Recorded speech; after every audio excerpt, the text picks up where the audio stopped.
All right, my name is Rich Schmidt. I'm here with Jess Hereth, Stick Figurine Wine. We're at her home in Portland. It's August 31st, 2020. Jess, thanks so much for joining us today. I should have asked if you want to be Jess or Jessica. I go by Jess. Okay, I always introduce myself as Jessica, and then I go to Jess immediately just to confuse people. So Jess, it is. Thank you so much for joining us. First question, the most important for kind of our purposes today, is why wine?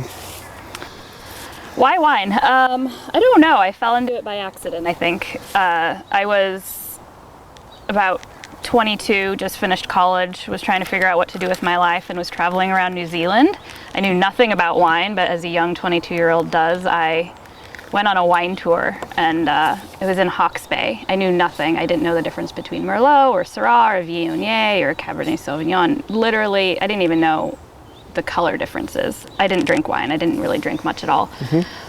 But I was just so fascinated. I think I was scared to be out of college and to stop learning, and I didn't know what my career direction was going to be, and I suddenly found this thing that had so much opportunity and so much to learn, and so much depth and history, and I was hooked. I just, from that day on, I started studying and tasting and learning and reading, and it also fit really well into my background in college. I had been a French major, I had lived in France several times, and I just loved everything in that culture, the food, and for some reason the wine just never clicked. I think it was really inaccessible, and since I didn't drink it, it never, when I was living in France in college, I would buy like a Côte de Rhône because I lived in Lyon, but I didn't understand what it meant to drink it. I only knew that it was local. And it was often garbage, and I just knew I didn't like it. And it turns out when you spend like €1.50, it's probably not going to be good. But I didn't know that at the time either. I was just so naive to everything in wine. So from there, I was working in restaurants and started to focus my work in restaurants to higher-end restaurants where I could learn about wine, learn about food and wine pairing, and actually utilize the fact that I was really interested in this also in my job. And basically everything went from there. I was in New Zealand at the time, and then I was working in Australia, and then moved back to the States and worked in California, and eventually moved to Portland, which Oregon was home the whole time. I'd gone to the University of Oregon, so it was kind of coming back. I didn't move to Portland for wine. I moved to Portland to I'd always wanted to live here, so it was just coming kind of back to the city I always knew would be home. Once in Portland, I continued to work in wine by working in restaurants where I could focus on wine programs and gain more knowledge.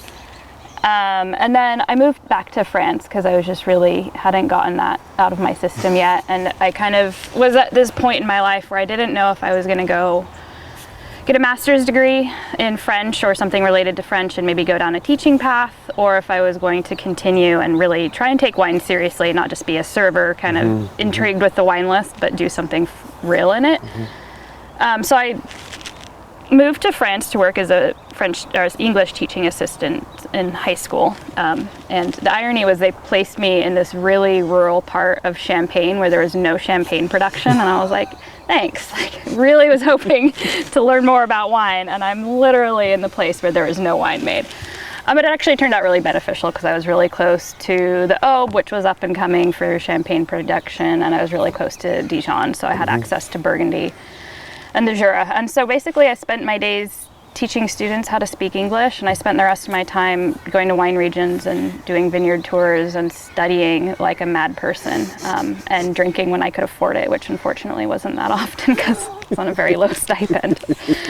But what I did learn after about a day of teaching was that was not what I was destined to do, but the wine I loved. So I spent the 8 months in France going through that and came back to Portland, and I was like, all right, wine it is. And so that's when I really started taking everything I'd learned in restaurants seriously and formally studying wine. So I did a sommelier certification program through classes with the International Sommelier Guild and graduated with my sommelier diploma, and I started managing in restaurants rather than just serving, which I think was a really critical step to being able to take it more seriously, because then you know, I wasn't actually managing the wine program yet, but I was able to work more seriously with the wine director. After, gosh, I don't know, a year and a half or so, maybe a year of managing, I took over the wine program, so I became wine director. This was all at Olympia Provisions. I had a couple other part-time jobs prior going into management at Olympia Provisions, but once I was on as a manager there, I went full-time with them.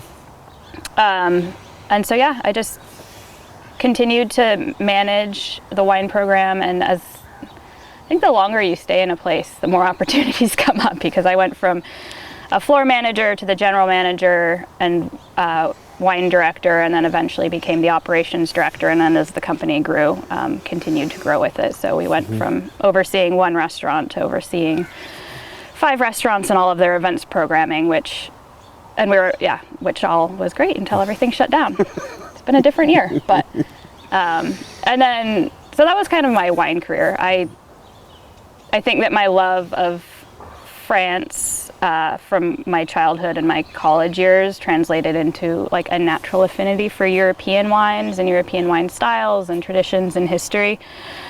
Because the entire time, while I loved everything the Valley had to offer, my primary focus was on traditional European wines. French wines came really naturally, and then Italian wines, German wines, Spanish wines. I think also it's that little escapist tendency in me to want to be able to use my love of those wines as a reason to go back and travel and actually see the vineyards in person. But I think that my love for American wines started to really come full force with more winemakers going back to traditional styles, like the New California movement, Oregon wineries doing more experimental styles, working with more traditional styles, unique grapes. That really, for me, cemented that we have a lot of opportunity in Oregon beyond just what we knew to be classic. And there's nothing wrong with the classic wines. I absolutely love them, but I think variety, as they say, is the spice of life. And so as I saw more winemakers doing, grafting vineyards or planting vineyards to different varieties, doing more natural styles of wine, small projects where wineries weren't, trying to be a large portfolio distributed nationally, just a small operation made by hand. That's, to me, when the Oregon wine industry really, really got super interesting.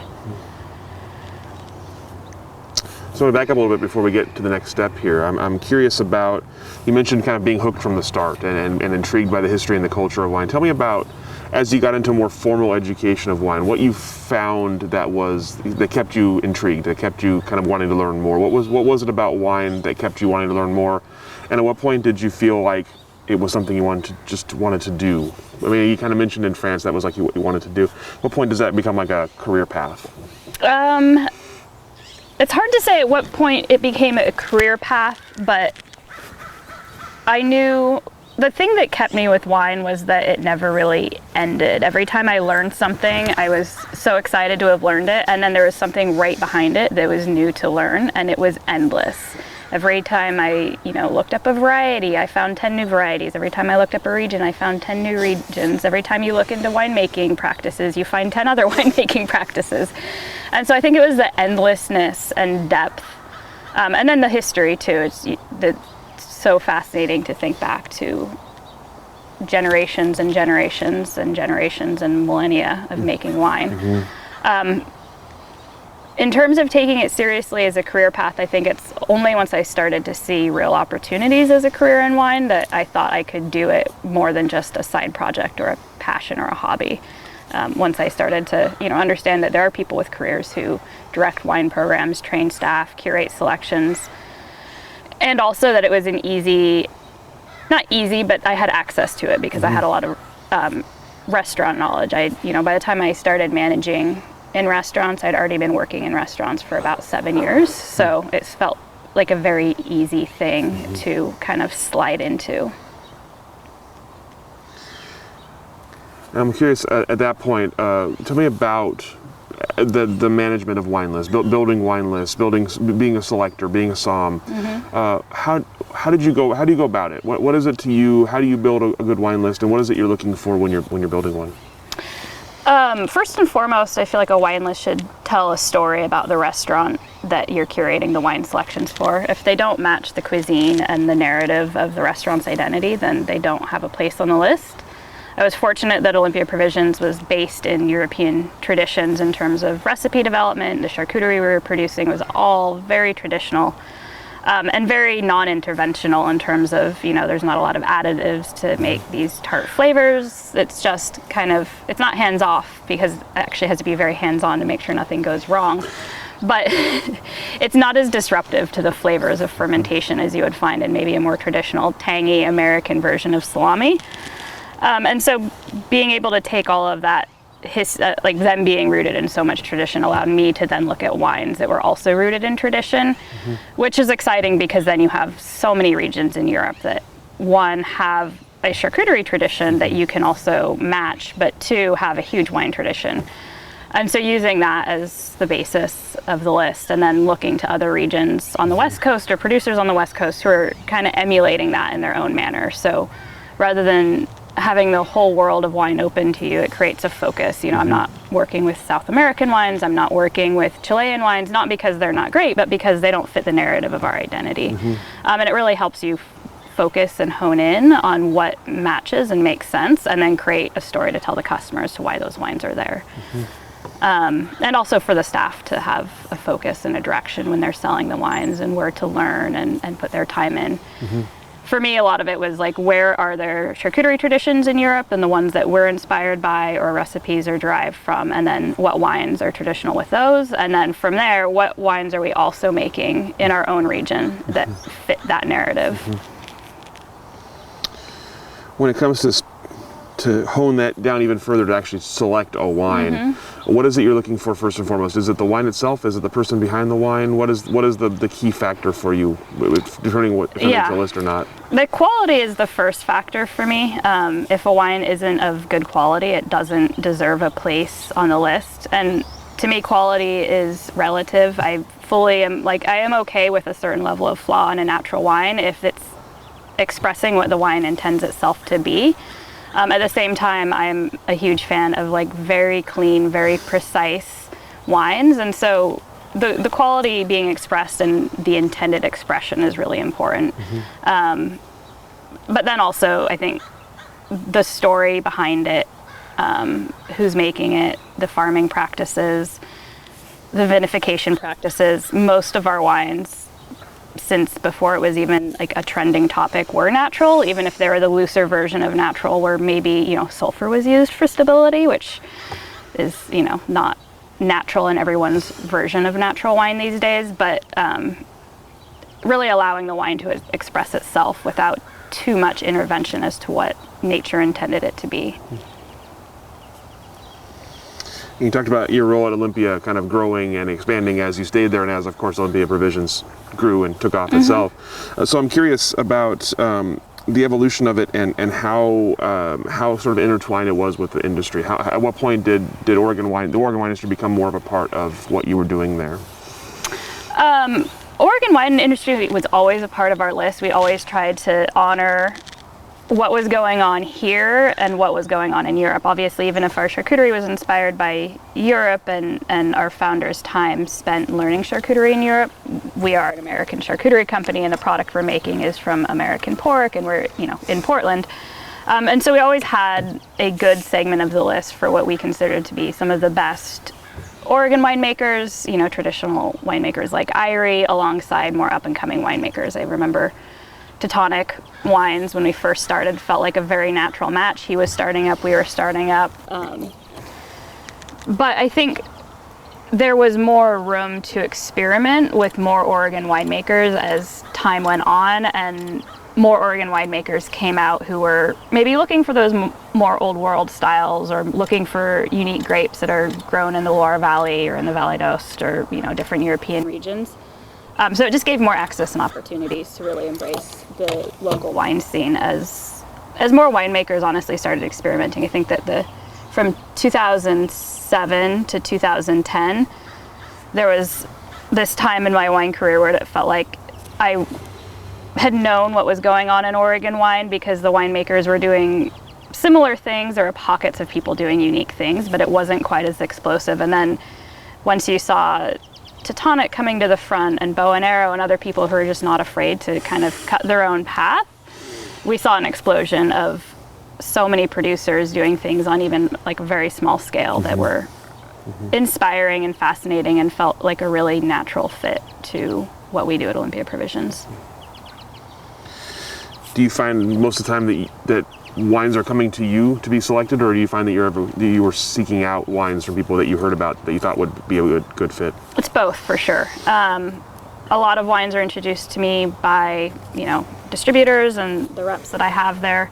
A lot of wines I hear about from friends. I see them in New York City. For local wines, it's usually more natural. I meet someone who makes the wine, and then I want to try the wine. For European wines, it's often prior to not traveling, I would be exposed to the wine through someone in Europe, be it on Instagram or at a restaurant in New York City, and then start looking for where those might be available in Portland. But we also are really fortunate. We have amazing importers and distributors locally who bring a lot of incredibly diverse and delicious wines to the States. So we talked about off camera about sort of the next step in your journey of actually making wine. So take me through the decision to make wine and sort of your first steps in the process as a winemaker. The decision to make wine was completely an accident. I bought a house in 2015 with my partner in Portland, and it has right here this tiny little Pinot Noir vineyard that had been planted in 89 and 90 by the prior owner. And when I moved in, it was kind of funny and awesome that there was this vineyard, but it was like, well, okay, I guess I'm going to make wine now. It was never really what I thought I wanted to do. I loved it. I'd helped harvest, I'd helped winemaking with friends, but it was always like a fun side project to do on my days off. It was never something I thought I could do. But I wasn't about to let the grapes go to waste, so I decided that year that I would try and make wine, but I also was smart enough to know that the quality of this vineyard was a complete unknown, and I should probably have some sort of control point to understand what was going on. So Brienne Day at Day Wines sold me a tiny, tiny bit of Johann Pinot that she was going to be producing that year so that I could have a control point. So I fermented them both in the exact same manner. Made them in carboy, very, very rudimentary. And the resulting wine from the vineyard at my house was pretty much garbage. Like, there was not really anything good about it, to be honest. And had I stopped there and never made the Johann Pinot, I probably would have been like, well, clearly, to be a winemaker, I need professional training, and I have a career as a somm and wine director and restaurant manager, so I'm not going to go down that path. But what the Johann Pinot told me I made was that I could make good, clean wine with very rudimentary equipment. The house came with a destemmer, it came with a press, came with about 15 carboys. So that's what I started with. And it was kind of just fun at first. I would give the bottles of Johann to my friends, and they were like, oh, this is really delicious. And I would hide the bottles of wine that I made from this vineyard and be like, no, nothing, I didn't make anything there, let's not talk about that. And so in 2016, the next year, I did the same thing again, same Johann Pinot that I bought off Brienne. I bought a little bit of a larger quantity because I knew that I could at least potentially make something decent, and experimented with super small lots of fruit or juice that other winemakers gave me. Sterling sold me some Sauvignon Blanc that he was getting in. Bobby at Mellenmeyer gave me some Chardonnay juice that he wasn't going to turn into a sparkling project and was just going to dump. So I had these really tiny lots of things to try and ferment. And again, I was really just experimenting, trying to understand more about the process and why this vineyard was producing garbage while those vineyards were delicious. And then it just kept going. So I produced again in 2017, super small lots, and all along I was just really excited to learn something new. I spent so many hours asking questions, researching online, reading scholarly articles about winemaking. But it didn't intend to be anything aside from this fun thing that made sense with what I did. But in 2017, after everything was done and wrapped up, I looked at all of these wines over the 3 years of production that I'd accumulated, and I was like, what am I gonna do with all of this shit? I can only drink so much. my partner can only drink so much. I can only give so much wine, homemade wine away before people are like, oh God, seriously, like. Not inviting her over again. And also people, you know, not every wine I made was good. I dumped a lot of things out, but there were wines I made that I was really proud of. And I wanted to have the opportunity as a wine director to share those with the public, because that's also what I love doing. I love telling the stories of wines. And I knew if I was going to continue to produce, I needed to not just drink them, sell them, or sit on them until they went bad. I needed to sell them. So I started getting the process of getting a permit going after doing some research, and I determined that maybe, just maybe, I have a large daylight basement below my house that was not really being used for much aside from me fermenting, that I could get it turned into a legal winery. And it was definitely like a pipe dream. I was like, I'm sure at some point someone's going to tell me no. And I was like, but whatever, what do I have to lose? So I started doing the application process, knowing full well at some point someone was going to shut me down. And it went through all the way.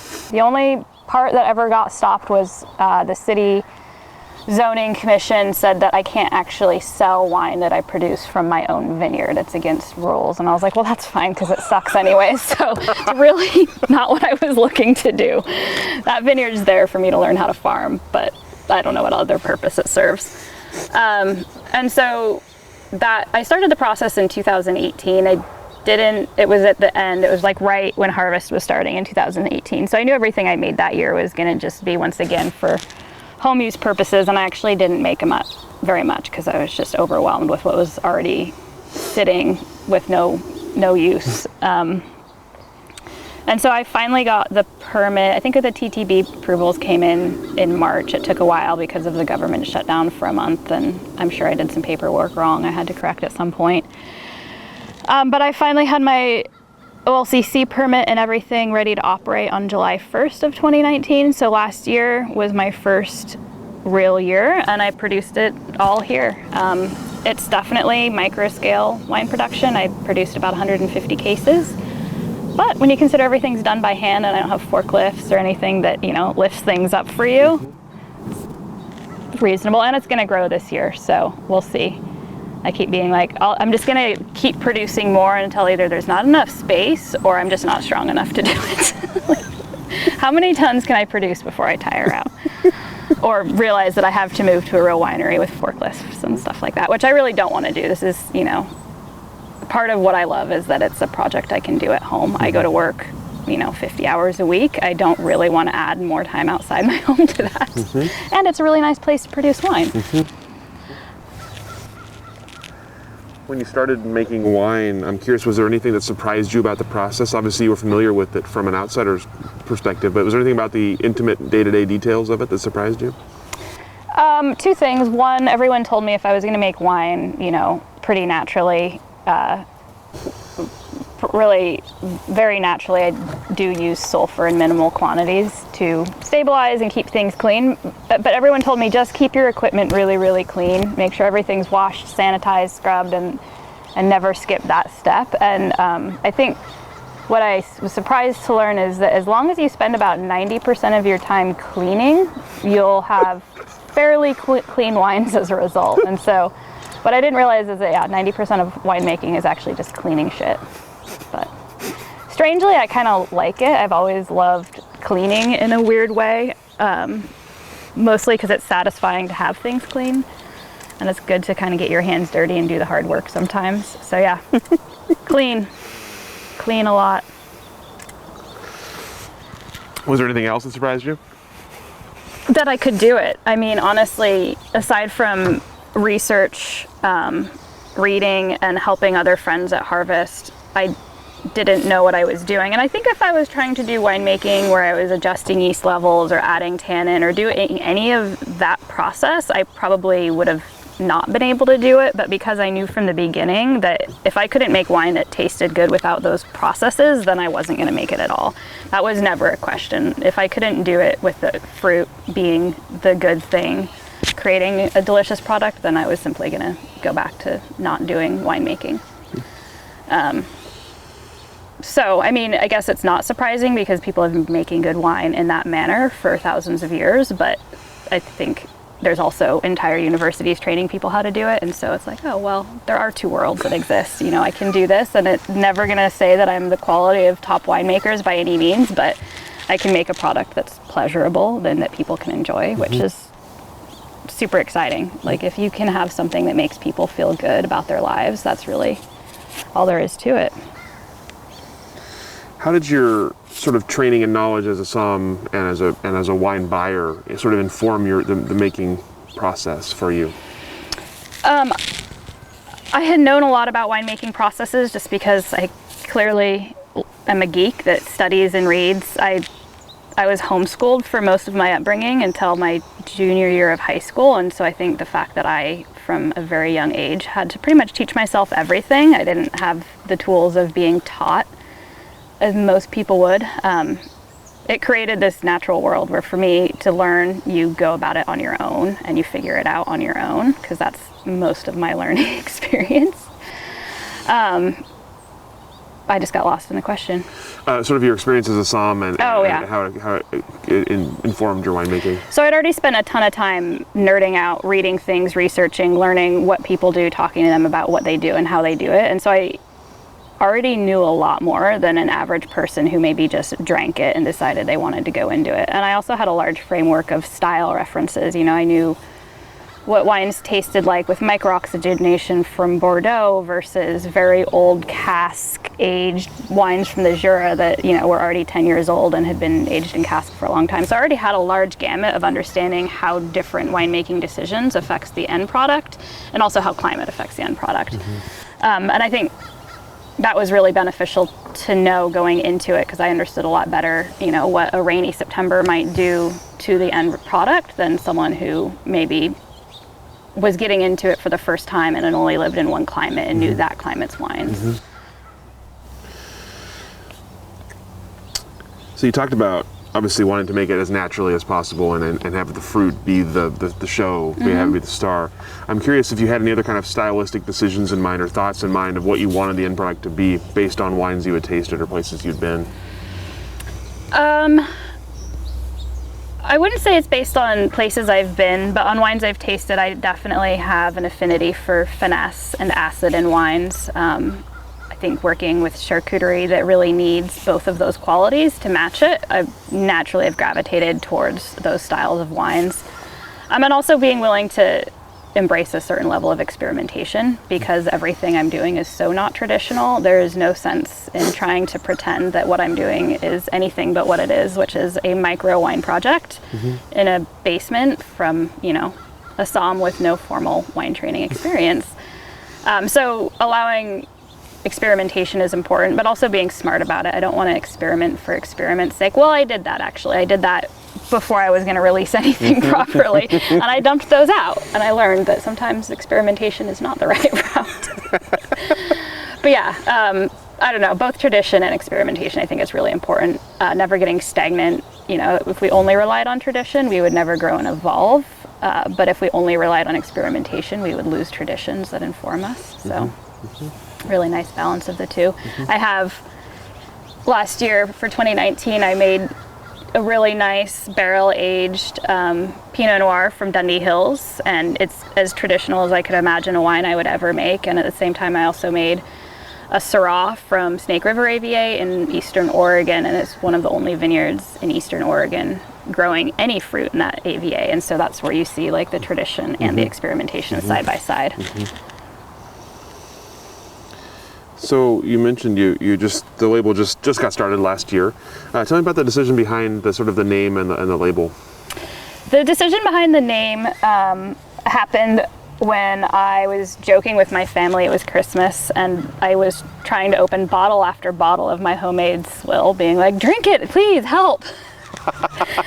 And they were like, "This is really good, you should make it." And I was like, "I don't know," like, or "You should sell it." And I was like, "I don't know, it's really fun. But like, you guys have to drink more, because seriously, like, you've seen my basement now, we got to get this shit out."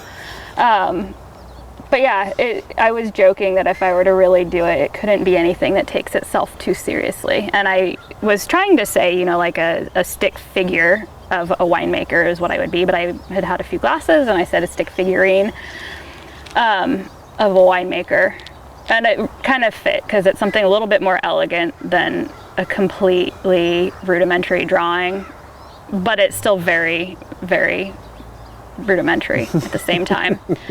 But then when I was doing the label design, I didn't want it to be so simple. I didn't want to oversimplify what it was. Wine is inherently complex, whether or not it's made in a large scale facility or a tiny basement winery.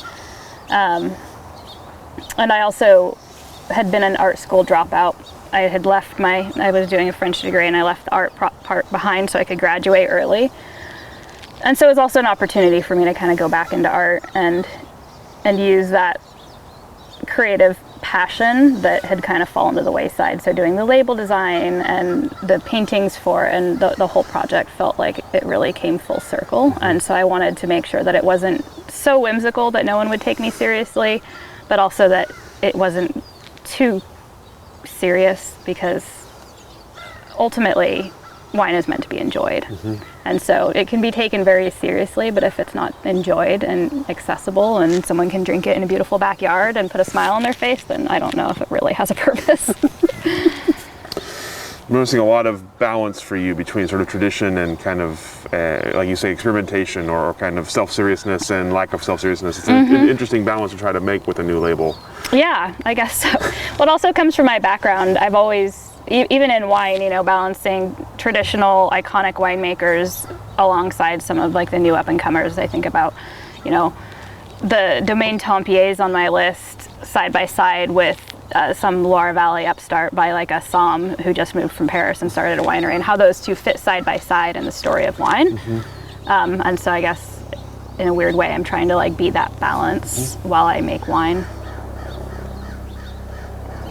I'm going to bounce back to that for just a second, because I'm curious about that. As you build this kind of wine list where you have that kind of dichotomy between very traditional and very upstart, how did you find the reaction from people buying wine from you? Did you find there were a lot of buyers for both, a lot of customers interested in both kinds of wine? I think initially selling Oregon wine was the easiest thing in the world, because in 2010 when I started at Olympia Provisions, it was safe and comfortable and everyone knew it and wanted it.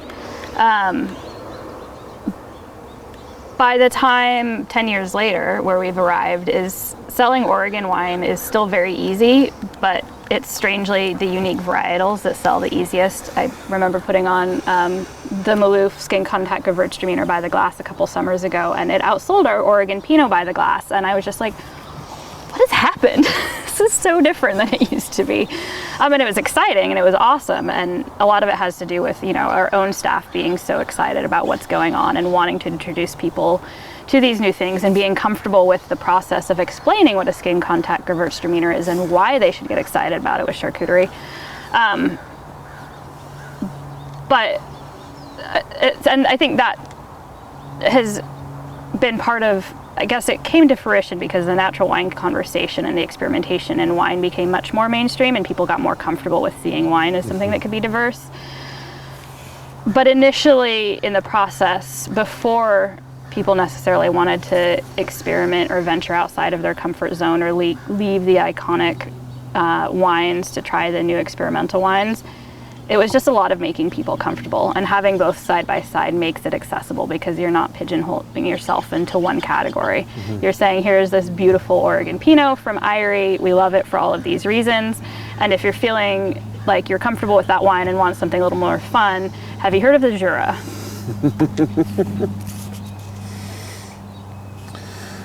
So as you became as Stick Figurine became an official thing, was there a vision for you behind the label? Did you have a goal in mind or a kind of an end point in mind, something you wanted to reach?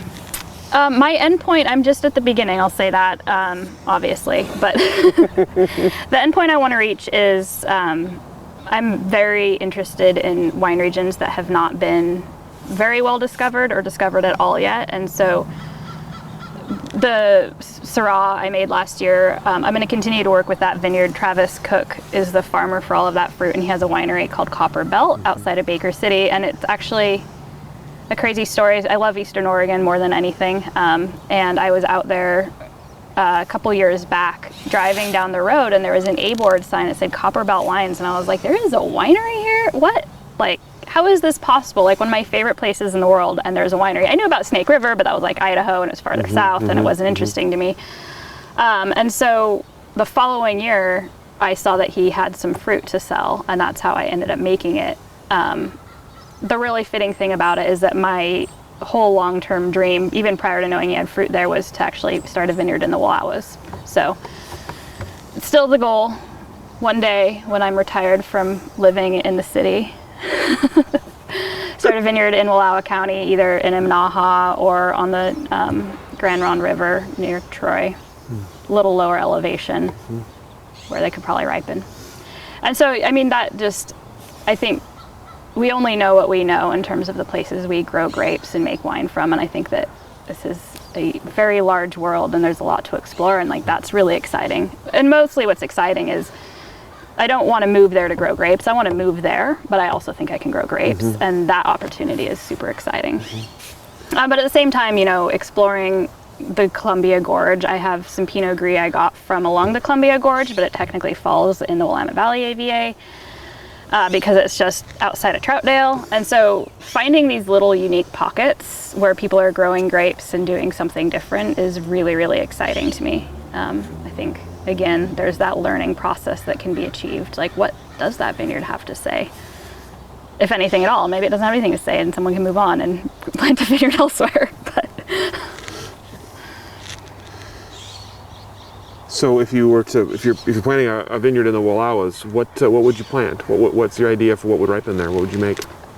it depends on where. I do think in Wallowa County, sort of like the elevation is quite high. So if you're going into Wallowa proper, I think at like 3,000 feet. By the time you get to Joseph, you're at 4,500 feet. So that is really, really high elevation.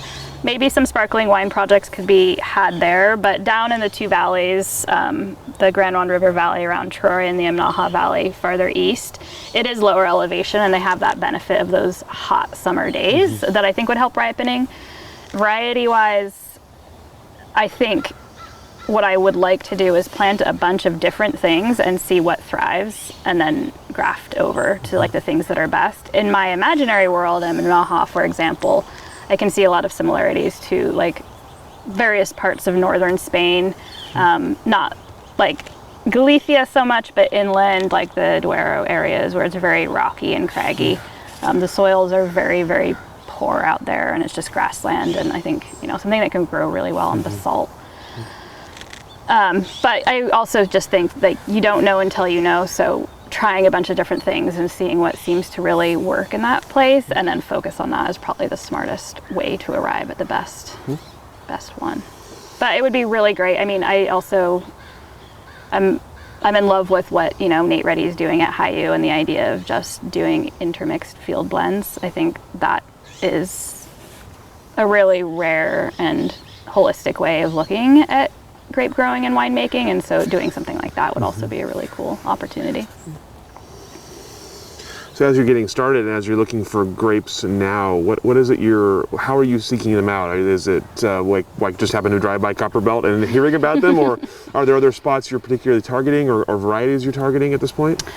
At this point, working with Travis on more fruit that he has is one of the huge goals, as much as I can be making wine from that part of Eastern Oregon, because not all of Eastern Oregon is interesting to me. I'm not really interested in like the Milton Freewater district. I'm more interested in, you know, the Wallowa Mountain area, and that vineyard happens to be at the base on the other side of the Wallowas, so it's kind of like you're there. So continuing to work with fruit as he has it available, that's definitely what I'm doing this year. And then also I'm going to continue to work with this vineyard outside of Troutdale, because it produced a very beautiful skin contact Pinot Gris last year. Working with fruit from the gorge, and then a little bit from the Willamette Valley. And in terms of sourcing, Travis, that came about in a very natural, random way, but mostly it's knowing friends, people who are growing, people who are making wine. They know, you know, a vineyard who has some extra fruit, so different sources. But yeah, usually it's just word of mouth. So I've seen you describe the definition of natural Rhine as a punk rock approach to winemaking. I'm curious if you could talk a little bit about what you mean by that.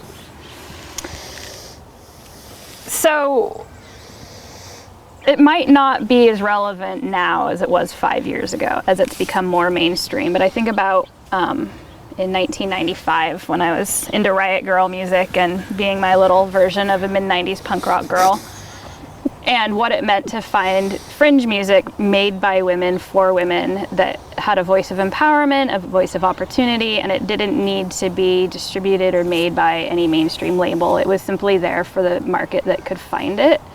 And that's how I felt natural wine started. It was simply there for the people that it made sense for, and it was simply a conversation for the people that it made sense for, but it didn't need to compete with or be part of the mainstream even. I think as it became embraced by mainstream media and, you know, Vogue and Forbes magazine talking about it, it's maybe a little bit different, but then at the same time, some of the Riot Girl bands did become mainstream later on. So, but what it really does is it gives the opportunity to people who maybe don't have a voice in more mainstream outlets to have a voice and to have a place. I think if I had thought about going into winemaking in, you know, 2008, I absolutely would have not have, because it wouldn't have felt like there was a world for me in winemaking. It would have felt a little bit more polished, a little bit more corporate, a little bit more meant to be this like proper glossy career, and a little less to be like a passion project, something homespun, something like very made by hand. I think I've always like loved handcrafted, small production type stuff, and so once I saw a world in wine that was much more focused on that, it felt much more accessible. And that's where it's like, is punk rock the right word? I don't know. Everything kind of gets, everything changes meaning over time. But So you have an interesting perspective on wine from a lot of different angles, as a somm, as a buyer, as a manager, now as a maker, and a grower. I'm grower. This is my learning project.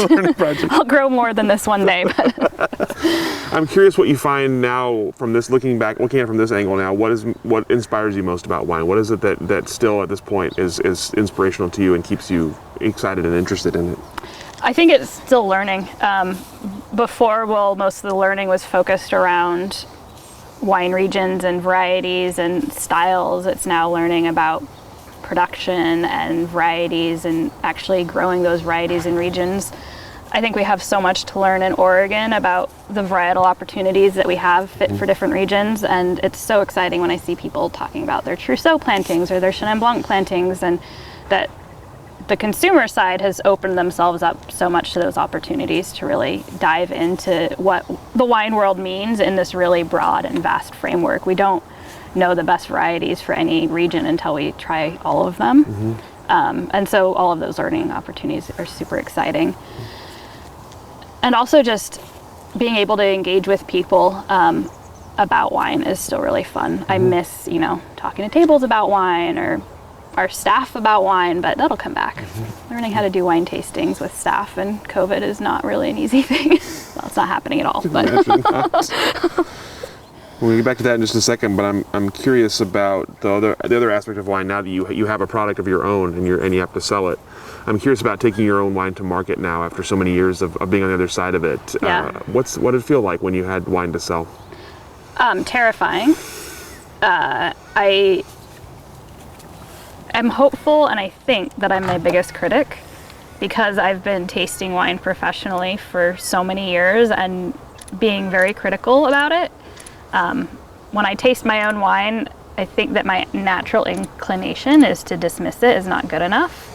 I hope, because other people tell me it's good, and I can actually, what I have to do is take my buyer's mind, I have to take my winemaker's mind outside of the product and say, if I, as a buyer, was brought this wine by someone, what would my assessment be? Because it's really hard to take myself out of it. And once I do that, I can actually evaluate it. Like, would I put this on my list and be proud to ask the staff to sell it? And if I can say yes to that, then I will release it and I will sell it. If I can't say yes to that, then it will go down the drain.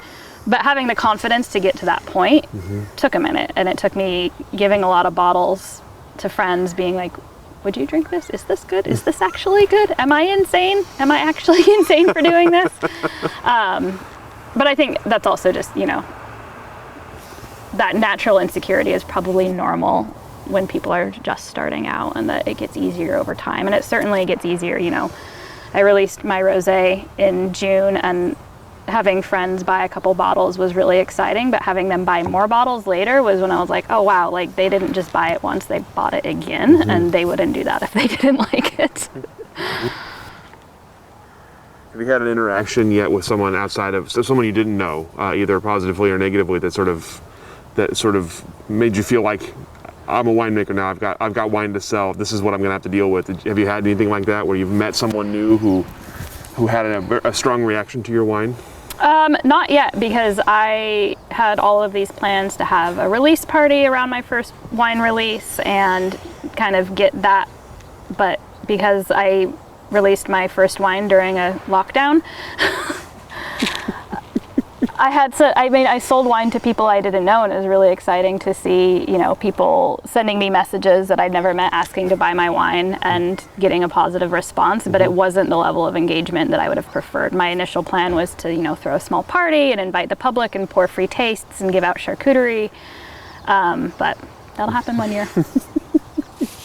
I was like, do I release it? I was like, well, I have to release it. I'm not just going to sit on it, and who knows, how long it's going to be, so. I just decided to quietly release it and go from there. But it also was a super small scale release, so once I have something that's available in a larger quantity, I might be able to assess it more, but it sold out pretty fast, so. Well, that's good. Well, when you're making really small lots, I think it's easy. So we've obviously talked about COVID a couple of times now and the effects it's had. I'm curious, beyond what we've talked about already, are there any other impacts it's had on your sort of wine life, and has it affected your vision of the future for Oregon wine or for yourself at all?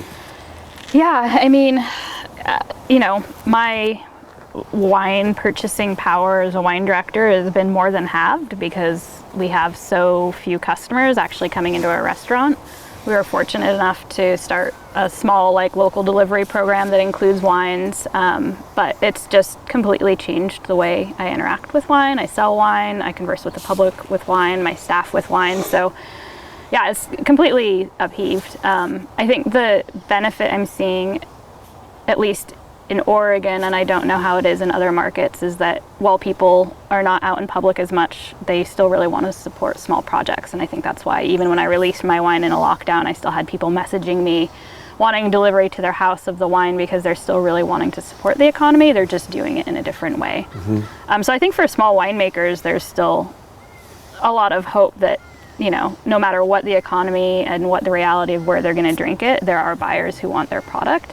I think it's a lot scarier for restaurants right now who have lost a lot of their clientele, not because the clients don't love them, but because they're not willing to eat out. And that's 100% understandable. But, right now it's maybe somewhat okay because they can dine out outside. But once fall and winter comes and all of those options end, who knows what's going to happen.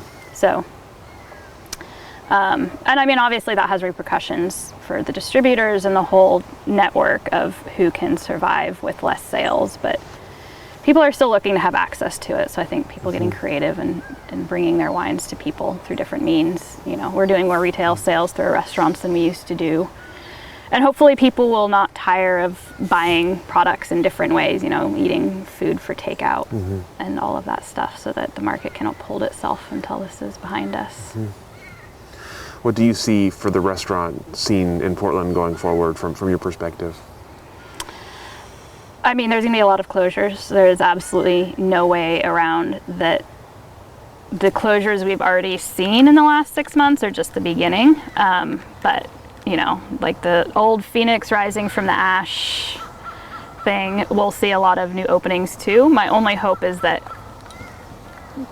some of the old guards, and Olympia Provisions included, and Nostrana, and a lot of these really Castagna great restaurants that have existed for years can make it through, so that when we come out of this, it's not just new restaurants that were able to survive, but long time cherished restaurants that really have a great part of Portland's culinary history are also able to make it through.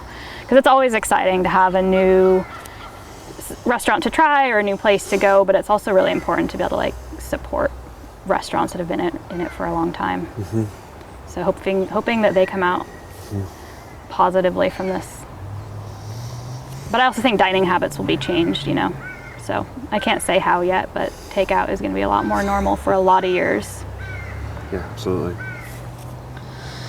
Another case of balance for you, I see, with kind of established restaurants, new restaurants, pulling through together. It's definitely a theme here. I enjoy this. Yeah, no, I guess they're really, I've never realized how much that balance carries through in all of the things that I value.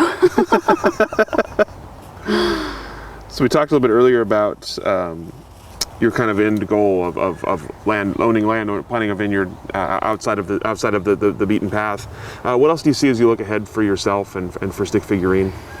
My long-term goal is to make enough wine and be able to sell it direct to customer or wholesale channels that I'm able to primarily focus on winemaking. I don't ever see it as being a large project, but if I can find the balance where I'm able to produce just enough that I can work, maybe part-time in my job instead of full-time. It's really challenging to work a full 50-hour work week and then deliver wines to people's houses on weekends, or do that, come home, process fruit and make wine until midnight, wake up, punch down, go to work. It gets really tiring. And I've only done it for 1 year, so I can't imagine what it would feel like in a couple years. So my goal is to find that right balance where I have enough income from winemaking projects and other projects that I want to do alongside of it. I have plans. I make beauty products like lotions and face creams and face scrubs, and to sort of marry that, I'm going to be making a grapeseed facial scrub from the spent grape seeds, doing face muds from the spent grape skin. So finding other outlets of creative projects, things I can make to help fund that. I think that finding revenue generating opportunities outside of just like the normal 9-to-5 work grind is really fascinating, and I think that the market is more hungry for that now than ever, while we're seeing the world kind of be upheaved and upended, and finding the time to do those type of creative projects is really important. I'll get there one day. I mean, I have time, but one day it will not be just like the few free hours on the weekends. It'll be hopefully more time. And pottery too. That's my one thing. I don't know how to do pottery, but I really want to learn it. And when I have time, I will start making glasses to drink wine out of. Another thing to learn. It's all another holistic. theme. I love it. I love it. That's awesome. If there's only more time in a day, and I had the energy of a 15-year-old. If you can make your own casks too. If you make big enough pottery. For sure. Yeah, do the Beckham. Just giving you more work to do. Yeah, no, it sounds awesome. If I had time, I would do all of these things. Plus, there's this garden behind here. I don't know if you've noticed. It's not tiny. Especially considering only 2 of us live here. Is there something else you're looking forward to making or trying with your brand? Is there another variety you want to try, or a style you want to try that you haven't gotten to yet? I haven't tried carbonic. I really want to do that. And I did do 100% whole cluster Pinot Noir prior to me making wines for release, and I want to make one for release. So those 2 sort of versions of whole cluster I'm really, really fascinated about. Particularly for whole cluster, really extended maceration, not just 3 weeks, but like 3 months. So I don't think that's something that I'll do this year, but definitely in the next few years. And then access to unique grape varieties, they're pretty sought after right now, but being able to get my hands on something like Trousseau or Chenin Blanc would be really magical. So hopefully one day. So tell me about your sort of perspective on the Oregon wine industry right now. What's changed since you've been aware of it? What it looks like now versus like your kind of first impressions of it, and sort of where you see the industry heading in the future? I think that the industry has opened up a lot since I first got familiar with it. I think it's gone from being really excited to show California and France what it can do with their traditions, to being really excited to show the world what it can do with their traditions. And so I think that's going to continue. We're going to see a lot more plantings of, it started with maybe things like Gamay and Riesling that were being experimented with, but Trousseau and Chenin and all of these cool European varieties that are kind of off the cuff and under the radar. I think we'll see it a lot more. I mean, we already are seeing it a lot more, and so I think that's going to only continue to grow. And then more small wineries. I mean, there's tons of small wineries coming up every day, but I think that as the market starts to embrace these small wineries, they'll only become more embraced. People get really excited about kind of finding something unique and feeling like they're supporting something like really from a person, not from a company. And that will only continue to grow. It definitely fits very well with the ethos of sort of Oregon, Portland in particular. But we're also going to see a lot more conglomerates come in, buy vineyards, mass produce wines from the Willamette Valley or Southern Oregon, and buy out wineries, because unfortunately it's not super accessible to purchase land, especially with an existing vineyard. So it's going to be a weird balance of who owns the fruit versus who makes the wine. I mean, we already are seeing that most of these small wineries are not always owning their vineyards. They're simply producing the fruit. So we'll also probably see more creative middle grounds where people lease land and farm the fruit, but they kind of own the fruit in that respect. And I think we'll see more people try and take on those farming projects, get more involved, and not just buy fruit off of other farmers to make, but actually farm the fruit themselves on a small scale, though, you know, not like hectares and hectares or acres and acres, but, you know, 8 acres. Things that people can do by hand, not with a team, or maybe a team of friends. Unpaid help. Yeah. That's the story of the Oregon wine industry right there, is teams of friends. Yeah. Unpaid help. I'm curious. I lost my train of thought. What was I going to ask?